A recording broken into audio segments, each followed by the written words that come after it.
అమ్మవారి శివుడిని ఆక్షేపించింది రేవనో తెలుసా?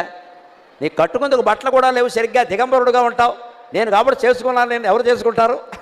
పులితోలు కడతావు, ఏనుగుతోలు కడతావు, ఇంకేం లేవు, రెండే బట్టలు. మరి అంతే కదా, ఎప్పుడు పులితోలు లేదా ఏనుగుతోలు, ఏనుగు చర్మం పులి చర్మం, ఇకపోతే నువ్వు కట్టుకునేందుకు ఏం లేదు ఇక్కడ అందుట.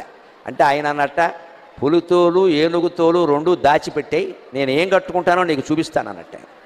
ఈవిడ కావాలనే పులితోలు ఏనుగుతోలు అయ్యవారికి దొరకకుండా చేసింది. ఈవిడ స్నానం చేసి వచ్చింది కైలాస మానస సరోవరంలో. ఆ తువ్వాలు ఉంటుంది కదండి, అమ్మవారు తుడుచుకున్న తువ్వాలు, అది ఆరేసింది అక్కడ. ఆయన వెంటనే దాన్ని ధరించాట వస్త్రంగా. అమ్మవారు స్నానం చేసి తుడుచుకున్న తువ్వాలని శివుడు ధరించాడు. అదేమిటి అంటే, ఇది అచ్చం పులితోలు ఏనుగుతోలు రెండు కలిపినట్టుగా ఉంది అన్నట్టు. ఎందుకని? అమ్మవారు ఒంటి నిండా పసుపు రాసుకుంది కాబట్టి ఆ తువ్వాలకి పసుపు చారలంటే, అమ్మవారు కస్తూరి తిలకం దిద్దుకుంది కాబట్టి కాటుక పెట్టుకుంది కాబట్టి నల్లటి చారలు కూడా అంటే, నల్ల చారలు పసుపు చారలు ఉంటే పులితోలే కదా అన్నట్టు. అదండి.